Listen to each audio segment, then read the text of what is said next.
The transport ship Horizon shook violently as it entered the atmosphere of Zerion 7. Katie Walsh gripped the edge of her seat in the cargo bay, her knuckles turning white. She was just a mechanic, not trained for combat or emergencies. The red warning lights flashed across the metal walls and the sound of tearing metal filled her ears. "Brace for impact," someone shouted over the intercom, but the words were cut off by an explosion. The ship broke apart. Katie felt herself thrown forward, then sideways. Then she hit something hard. Everything went black. When she opened her eyes, pain shot through her entire body.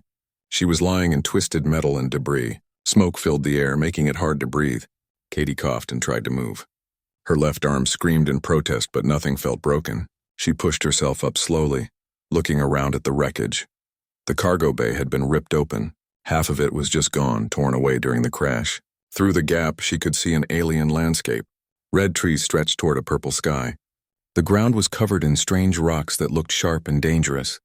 This was Zerion 7, a planet she had only read about in reports. It was supposed to be uninhabited and hostile to most life forms. "Hello?" Katie called out. Her voice was weak and hoarse. "Is anyone there?" No response came. She climbed over a fallen beam and made her way through the wreckage. The bodies of her crewmates lay scattered among the debris. Katie checked each one, hoping to find someone alive, but there was no pulse, no breath. 12 people had been on this ship. Now she was alone. Katie felt tears burning her eyes, but she forced them back. She couldn't afford to break down now. She needed to survive. She needed to think. She searched through the wreckage looking for anything useful. Most of the equipment was destroyed, but she found a small medkit wedged under a collapsed wall panel. Inside were bandages, pain medication, and a few emergency supplies. She also found a survival knife with a 6-inch blade and a communicator that looked damaged but might still work. Katie treated the cuts on her arms and face as best as she could. The pain medication helped, but her body still ached. She strapped the knife to her belt and tucked the communicator into her jacket pocket. There wasn't much else worth taking.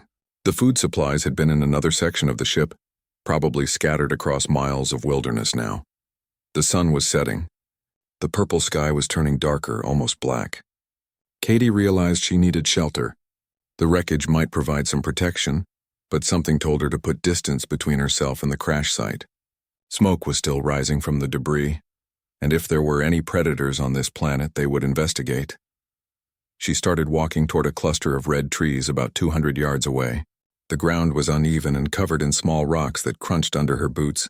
Strange plants grew in patches, their leaves a sickly yellow color. Katie avoided touching anything. On alien worlds, even plants could be dangerous. As darkness fell, the temperature dropped rapidly. Katie wrapped her arms around herself, shivering. She should have grabbed more clothing from the wreckage, but it was too late to go back now. The crash site was already fading into the distance behind her. Then she heard it. A howl, long and eerie, echoing through the forest. It didn't sound like any animal from Earth. The pitch was wrong, too high and too low at the same time. Katie froze, her heart pounding. Another howl answered the first, then another. They were coming from different directions. She started running. The trees closed in around her, their red bark looking like dried blood in the dim light. Her boots slipped on loose rocks, but she kept moving. The howls grew louder, closer. Whatever was making those sounds was hunting her. Katie burst into a small clearing and stopped. In front of her stood a massive tree, its trunk wider than a car. She pressed her back against it, pulling out her knife. The blade looked pathetically small in her shaking hand. The creatures emerged from the shadows. Katie's breath caught in her throat. They were huge, standing nearly 6 feet tall at the shoulder. At first she thought they were wolves, but these were nothing like Earth animals. Their bodies were covered in black scales that reflected the moonlight. Each creature had 6 glowing yellow eyes arranged in 2 rows across their elongated heads. Their mouths opened to reveal rows of crystalline teeth that looked like shards of glass. There were at least 8 of them, maybe more. They moved with terrible intelligence, spreading out to surround her. Katie counted them, her mind racing. She had read about pack hunters. These creatures were coordinating their attack, cutting off every possible escape route. One of them, larger than the others, stepped forward. It had to be the alpha. Its 6 eyes fixed on Katie, studying her. She could see her reflection in those glowing orbs, small and helpless. The creature's nostrils flared as it sniffed the air, smelling her fear. Katie raised her knife, but she knew it was useless. What could one small blade do against these monsters? She thought about her family back on Earth, about her friends, about all the things she would never get to do. She was 20 years old and she was going to die on an alien planet, torn apart by creatures that shouldn't exist. The Alpha took another step forward, its breath misted in the cold air, smelling like copper and rot. Katie pressed harder against the tree as if she could somehow push through it and escape. The other creatures moved closer, tightening the circle. She could hear their claws scraping against the rocks, could see their muscles tensing for the final attack. This was it. These were her last moments. Katie closed her eyes, not wanting to see the end coming. Then the entire clearing exploded with light. Katie's eyes snapped open as bright blue energy bolts tore through the air. The creatures scattered, howling in confusion and pain. One of them fell, its body smoking from a direct hit. The others retreated into the shadows, their yellow eyes glowing with rage. Katie looked up and saw a ship descending from the sky. It was sleek and angular, nothing like human designs. Symbols covered its dark hull, glowing with an orange light. The ship's engines hummed with power as it settled into a hover above the clearing. 4 figures dropped from an opening in the ship's underside. They landed hard but rolled smoothly to their feet, weapons already raised.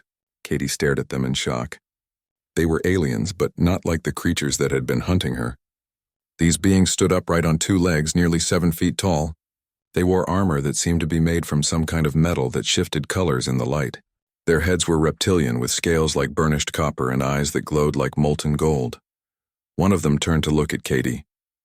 Even through the helmet, she could feel its gaze weighing her, judging her. The alien said something in a language that sounded like gravel grinding against metal. Katie didn't understand the words, but she understood the tone.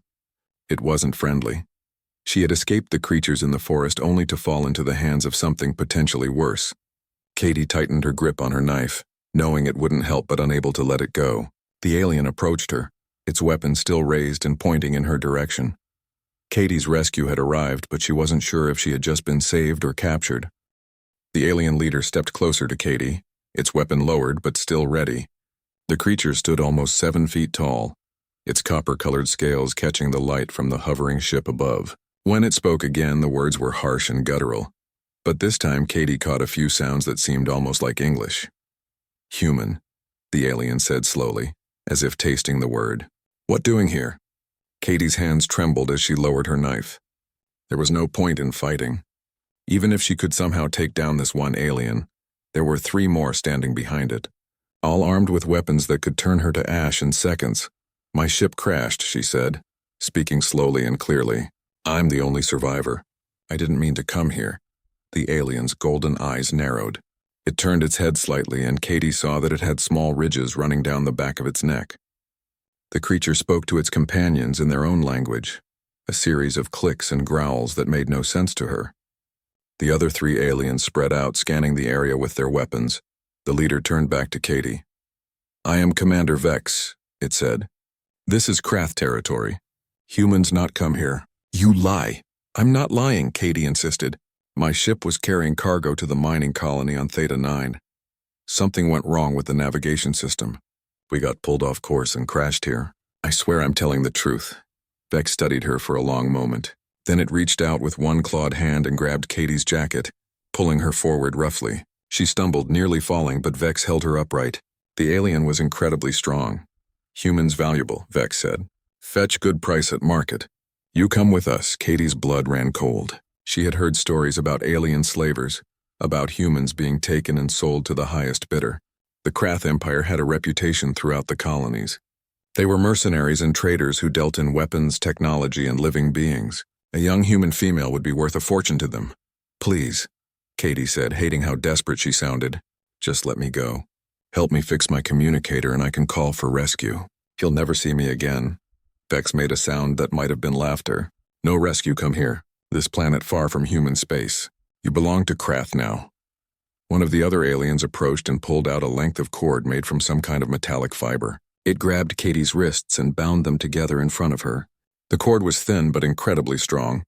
She tried to pull against it, but it didn't give at all. Vex gestured toward the ship. "Walk, try to run, we shoot you." Dead human worth less but still worth something. Katie had no choice. She walked toward the ship, surrounded by the 4 Krath warriors. The vessel was larger up close, maybe 60 feet long and 30 feet wide.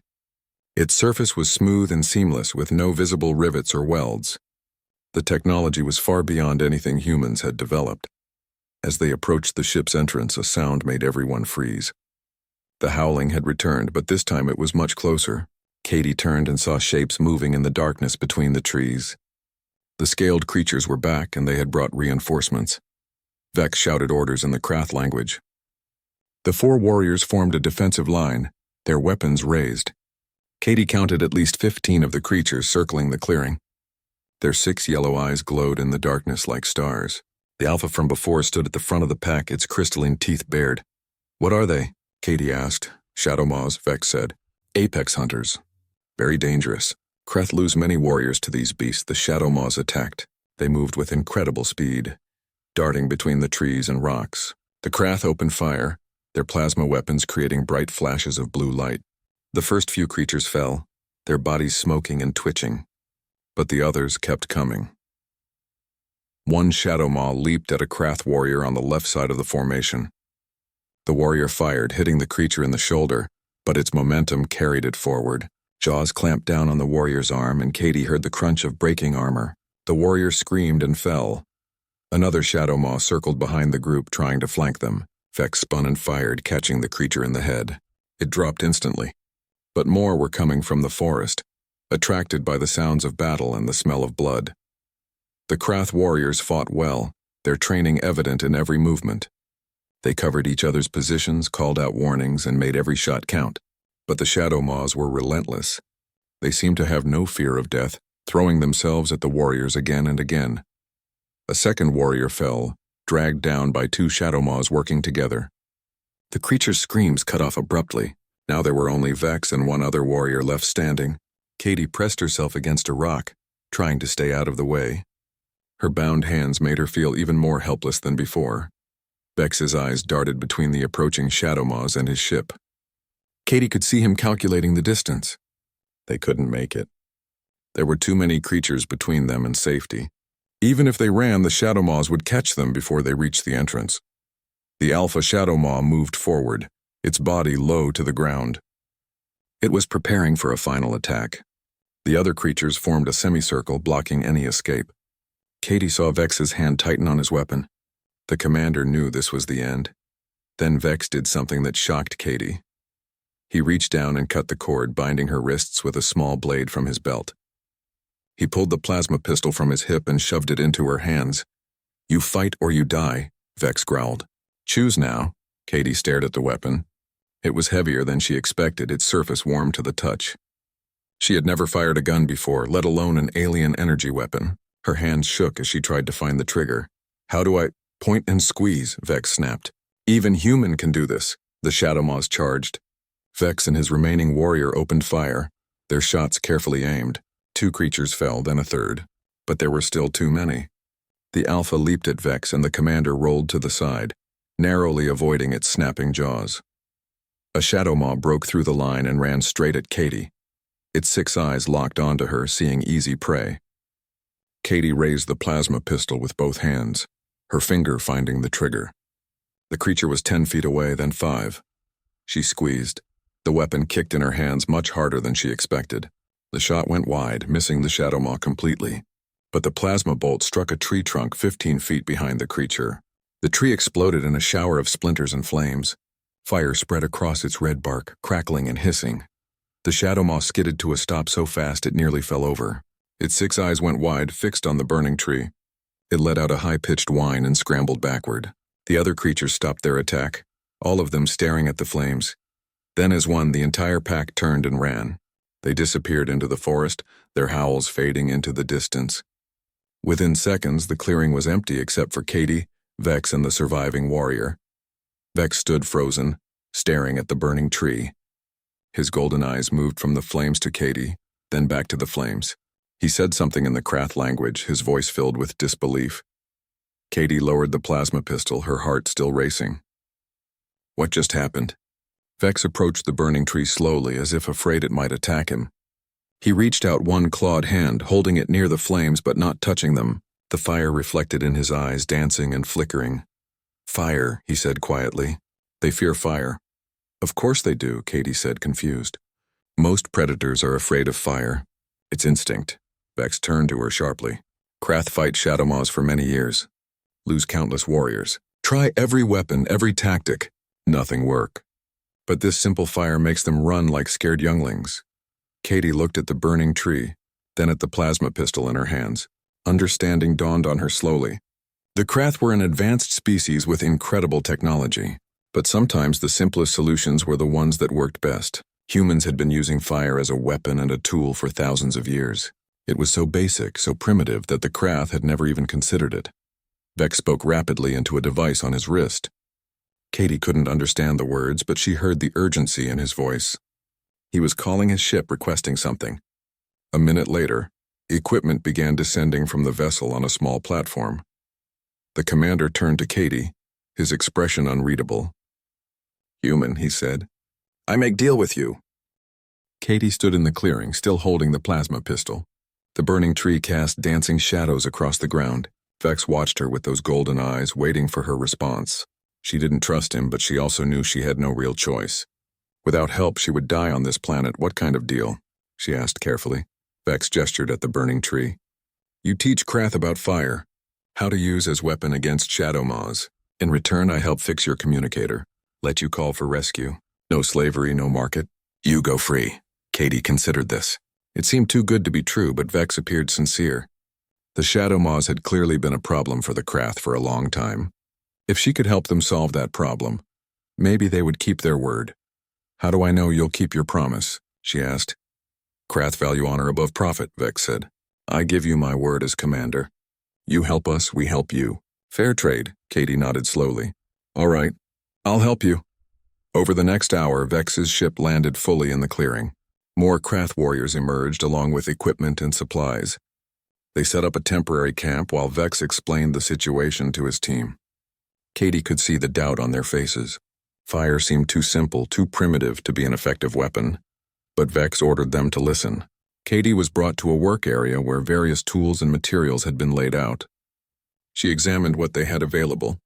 The Krath technology was impressive, but much of it was unnecessarily complex for what she had in mind.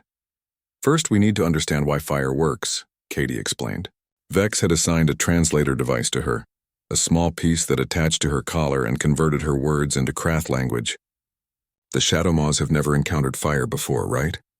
Vex nodded. "Planet atmosphere prevents natural combustion. No lightning fires, no volcanic activity. Fire does not exist here naturally." "That explains it," Katie said. "The Shadowmaws have no evolutionary defense against fire. It's completely unknown to them, so their instinct is to flee, even if they're not actually being hurt by it. The sight and smell of fire triggers a panic response." She picked up a long metal rod from the equipment pile. "We can start simple. Torches. Wrap the end in something flammable, light it, and you have a weapon that will make the Shadowmaws run." One of the Krath warriors, a female named Cora, spoke up. "But we have no flammable materials. Nothing on this planet burns easily." Katie thought for a moment. "What about your fuel? The stuff you use to power your ships and weapons?" Vex's eyes widened slightly. "Plasma fuel is highly combustible, but also very dangerous. Then we use it carefully," Katie said. "Dilute it if you need to.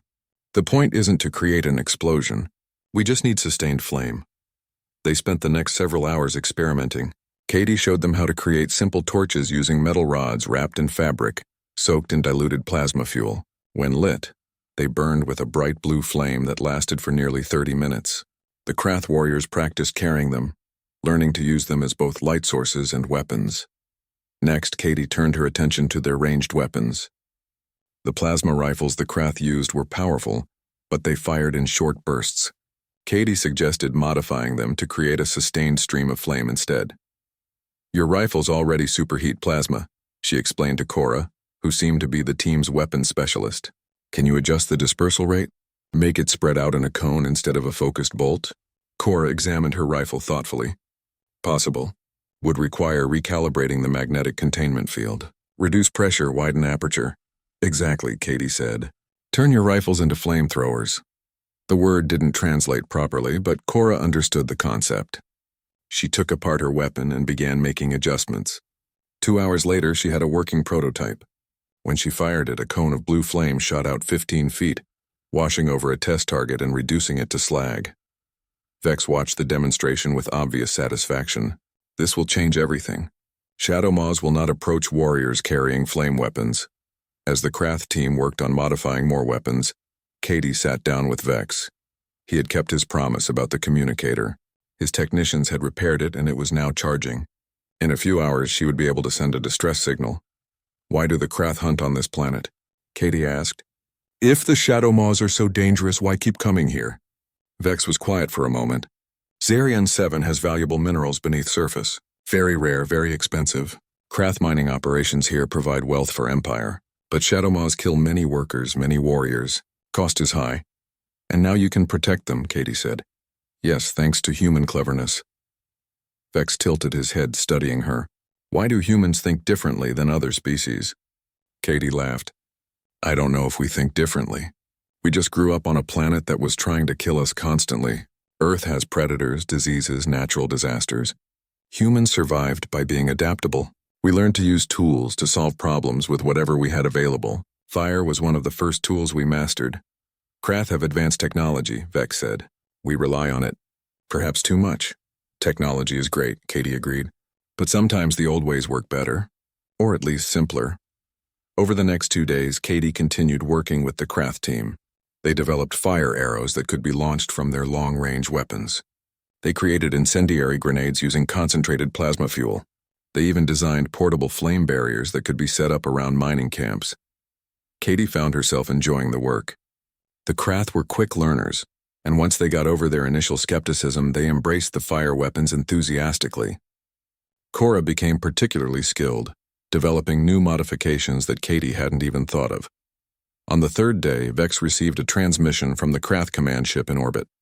After listening to the message, he approached Katie with a serious expression. Warlord Zarin wishes to meet you, he said. He commands all Krath forces in this sector. Very powerful. Very important. Katie felt a chill run down her spine. Why does he want to meet me? Word of your fire weapons has spread through fleet. Zarin wants to see human who solved problem that has plagued Krath for years. He wants to meet you personally. Do I have a choice? Vex shook his head. Zarin's word is law. When he summons, you come. But do not worry. I will accompany you. We'll speak for you. Katie's communicator was fully charged now. She had already sent out a distress signal. But the nearest human vessel was weeks away. She wasn't going anywhere soon, and refusing a warlord's summons seemed like a bad idea. All right, she said. When do we leave? Now, Vex replied. Shuttle is waiting. The journey to the command ship took only an hour.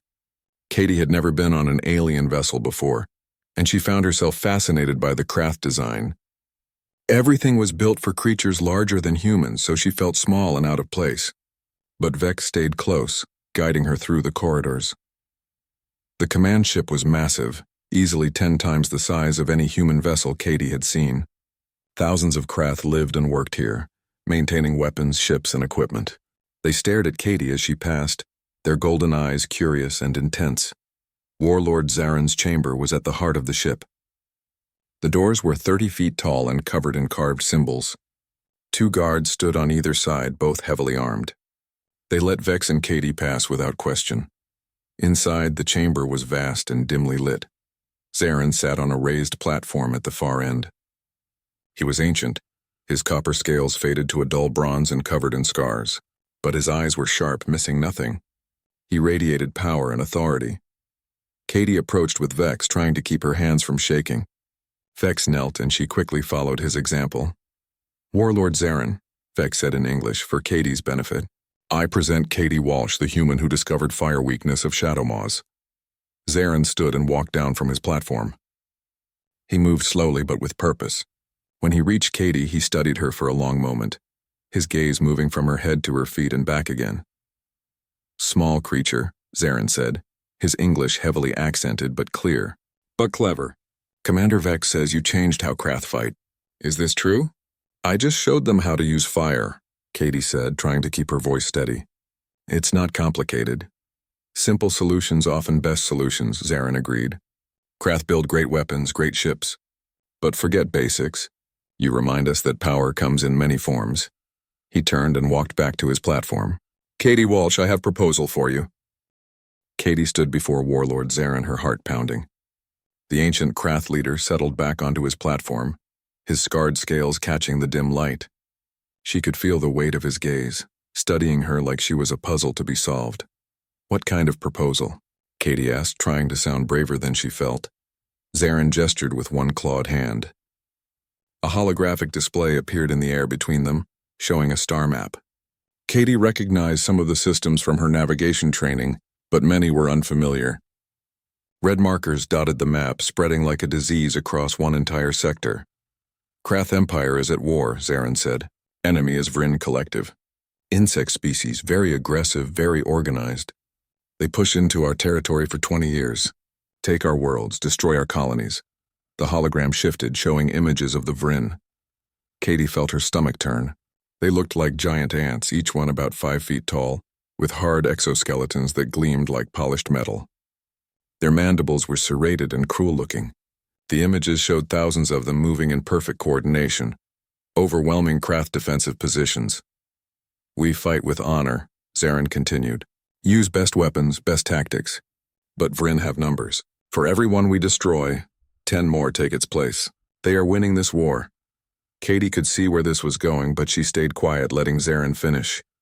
"Then Vex tells me about human female who teaches Krath to use fire. Simple weapon, but effective. It makes me think.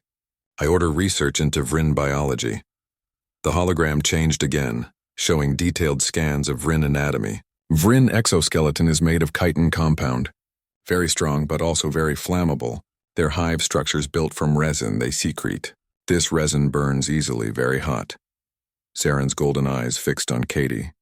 "Krath never use fire weapons because we think them primitive. Beneath us, we want advanced technology, powerful plasma, kinetic weapons, but you showed us that simple can be effective." "You want me to help you develop fire weapons against the Vryn," Katie said. "Yes. Serve as tactical advisor. Teach Krath how to use fire against insect enemy. Help us win this war." Katie's mind raced. This was way beyond anything she had signed up for. She was a mechanic, not a military strategist. But she also knew what would happen if she refused. Zarin hadn't phrased it as a request. "And if I say no?" she asked quietly. Zarin's expression didn't change. "Then you are enemy of Krath Empire. Enemies have no value except as commodities. You will be sold at next slave auction." There it was. The threat was clear. Katie felt anger rise in her chest, but she forced it down. Getting emotional wouldn't help. "If I agree," she said slowly, "I want guarantees. I want to go home when this is done. I want compensation for my help. And I want you to release any human prisoners you're currently holding." Vex made a sound of surprise. Even Zarin's eyes widened slightly. For a moment, Katie thought she had pushed too far. Then the warlord laughed, a deep rumbling sound that echoed through the chamber. "You bargain with warlord of Krath Empire," Zarin said, amusement in his voice. "Most species beg for mercy. Humans demand payment. I admire this." He stood and walked down to Katie again, stopping just a few feet away. "I accept your terms. Help Krath defeat Vryn and you go home with full compensation. We release 3 human prisoners currently held on mining colony. You have my oath as warlord." Katie extended her hand. Zarin looked at it curiously, then reached out with his own clawed hand. They shook, his grip careful not to crush her smaller hand. "We have deal," Zarin said. "Vex will command your protection detail. You work with Krath Military Command. Develop fire weapons for war against Vryn." Over the following weeks, Katie threw herself into the work. She was given a workspace aboard the command ship along with a team of Krath engineers and weapons specialists. Cora transferred to her team, bringing her expertise with the modified plasma weapons. The first challenge was scale. The fire weapons they had developed for use against shadow maws were effective for small groups, but war against the Vryn required something much larger. Katie worked with the engineers to design incendiary bombs that could be dropped from orbit, spreading fire across entire Vryn hive complexes. They also developed a napalm-like substance using Krath plasma fuel mixed with adhesive compounds. When spread across an area and ignited, it stuck to surfaces and burned for hours. It was perfect for denying territory to the Vryn and destroying their resin structures. Katie suggested modifications to the Krath battle armor as well.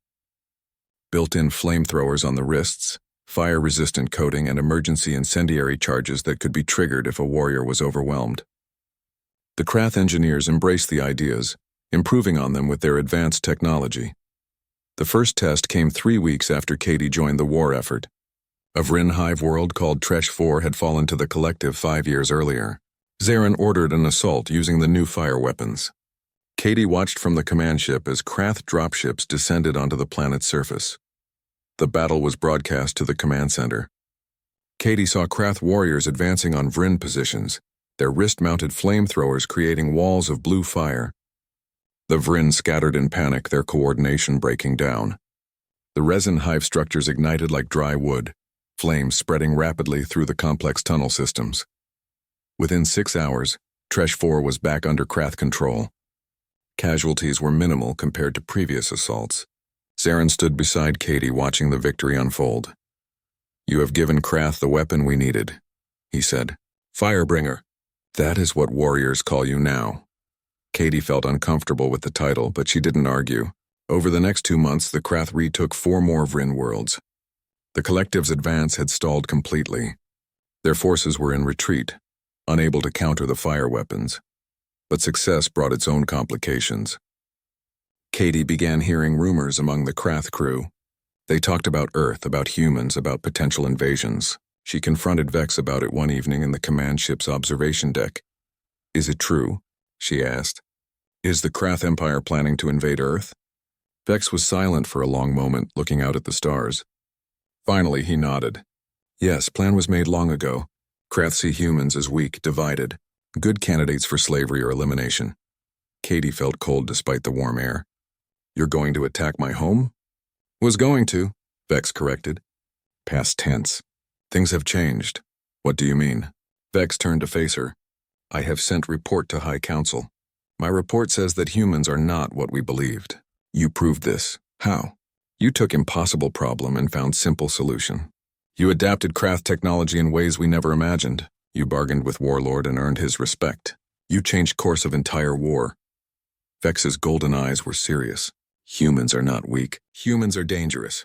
Not because of superior weapons or numbers, but because of how you think. You see problems differently than any species Krath have encountered."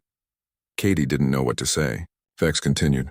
"I recommended alliance instead of invasion. Told High Council that humans would make better partners than slaves. Species that can take our advanced weapons and improve them is species worth having as friend, not enemy." "Will they listen to you?" Katie asked. "They already have," Vex said.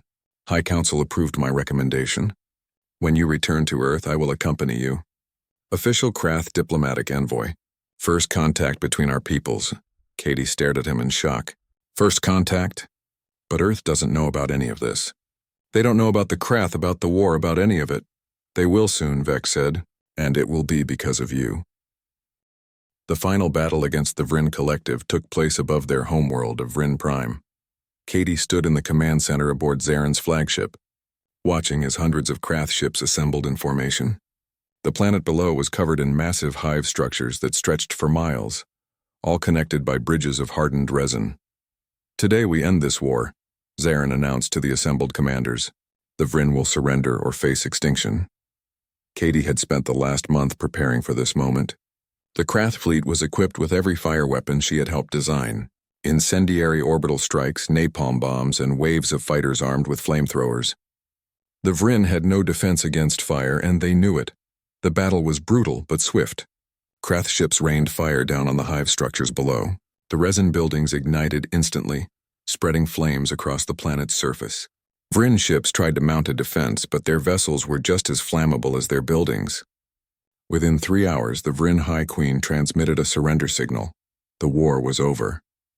The Krath had won. Zarin held a massive celebration aboard his flagship that night.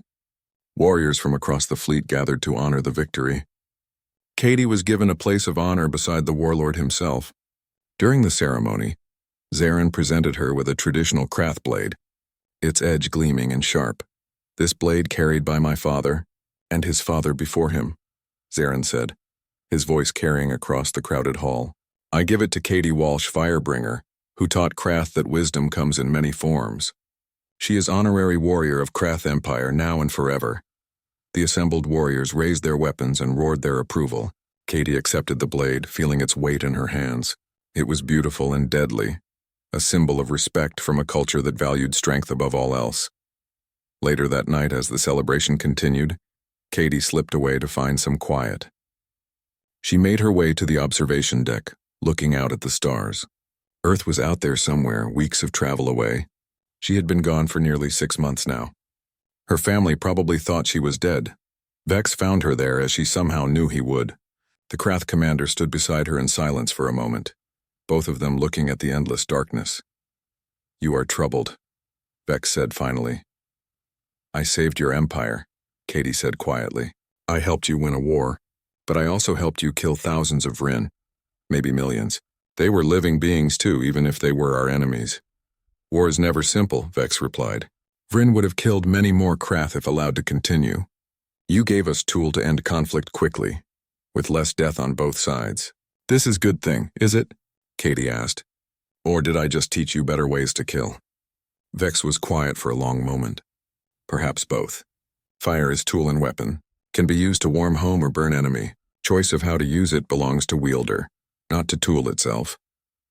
Katie thought about this. She had shown the Krath how to weaponize fire, but they were the ones who chose how to deploy it. They could have used overwhelming force from the start, burned entire worlds. Instead, they had targeted military installations and offered surrender. The Krath had shown more restraint than she expected. "When do we leave for Earth?" she asked. 3 days, Vex said. "Ship is being prepared. Small diplomatic vessel, fast and well armed. I will command escort. Cora has volunteered to join mission as well. She wishes to see human homeworld." "Earth isn't going to know what to do with you," Katie said with a slight smile. "We've been alone out here thinking we were the only intelligent species. You're going to turn everything upside down." "Change is often uncomfortable," Vex agreed, "but also necessary. Humans cannot remain isolated. Galaxy is large and dangerous. Better to have allies." The journey to Earth took 23 days. Katie spent most of that time preparing Vex and his team for what they would encounter. She explained Earth's political divisions, the different nations and cultures, the fact that humanity didn't have a unified government. Vex found this concept strange but interesting. She also told them about Earth's history of conflict, about wars fought over territory and resources and ideology. The Krath understood war, but the scale of human self-destruction surprised them. Katie explained that it made humanity stronger in some ways. Every conflict taught lessons, forced innovation, pushed boundaries. When Earth finally appeared in the viewport, Katie felt tears in her eyes. The blue and green planet looked so small and fragile from space. She had wondered if she would ever see it again. The Krath ship approached slowly, broadcasting diplomatic signals on all frequencies. Earth's defense satellites detected them immediately, and within minutes Katie's communicator was flooded with hails from various military organizations. She responded, identifying herself and explaining the situation. The response was chaos. Some wanted to blow the Krath ship out of orbit. Others wanted to send negotiators. The United Nations scrambled to convene an emergency session. Nobody could agree on what to do. Finally, Katie opened a broad channel and addressed Earth directly. She explained everything that had happened, from her crash on Zarian 7 to the war against the Vryn. She told them about the Krath's original invasion plans and how those plans had changed. She made it clear that the Krath were here as allies, not conquerors. "They could have killed me," Katie said into the camera, knowing millions were watching. "They could have enslaved me. Instead, they worked with me. They listened to my ideas. They respected my knowledge. The Krath Empire was planning to invade Earth, but they changed their minds when they realized what humanity was capable of. Not our weapons or our ships, but our ability to solve problems. Our creativity, our adaptability." She paused, choosing her next words carefully. "The galaxy is bigger than we imagined, and it's not empty. There are empires out there, species with technology centuries ahead of ours. We can't hide from them forever, but we can choose how we meet them. As enemies or as partners. I chose partnership. Now you have to decide if you will too." The response took hours. Katie, Vex, and the crew waited in orbit while Earth's governments debated. Finally, a transmission came through. The United Nations had agreed to allow the Krath ship to land at a secure location in Switzerland. Negotiations would begin immediately. The landing was televised worldwide. Billions of people watched as the sleek Krath vessel touched down on Earth soil for the first time. The hatch opened and Vex emerged, followed by Cora and the rest of the diplomatic team. They wore ceremonial armor that gleamed in the sunlight. Katie walked beside Vex, serving as translator and mediator. Human officials waited nervously, flanked by security forces. The two groups approached each other slowly, neither quite sure what to expect. Then Vex did something that surprised everyone. He knelt, placing one clawed hand over his chest in a gesture of respect. The other Krath followed his example. "We come in peace," Vex said, his voice amplified by translators. "We come to honor Katie Walsh, who taught us wisdom. We come to offer alliance between Krath Empire and humanity." The chief UN negotiator, a woman named Linda Hayes, stepped forward.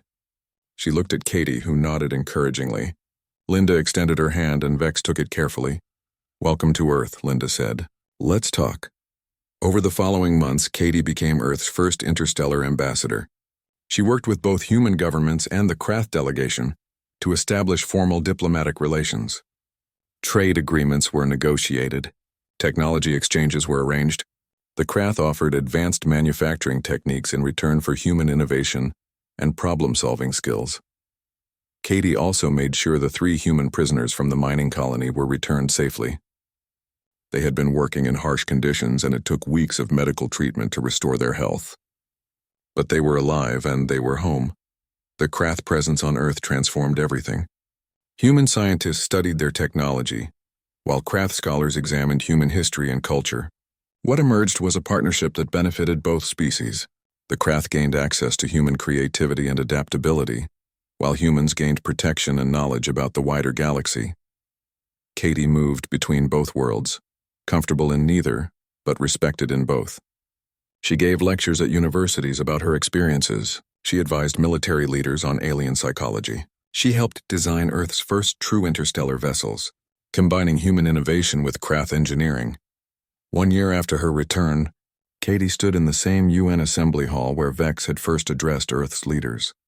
This time, she was presenting humanity's application to join the Galactic Council, a coalition of species that governed trade and diplomacy across multiple sectors. "A year ago, I was alone on a hostile planet, surrounded by predators and certain I was going to die," Katie said to the assembled delegates. "But I survived. Not because I was the strongest or the fastest. I survived because I found a simple solution to an impossible problem. That's what humans do. We adapt, we improvise, we overcome." She looked around the room, meeting the eyes of humans and Krath alike. The galaxy thought we were weak because we don't have the most advanced weapons or the biggest ships. But strength isn't just about technology. It's about resilience. It's about finding answers where others see only obstacles. The Krath Empire learned this lesson, and it changed their entire approach to humanity.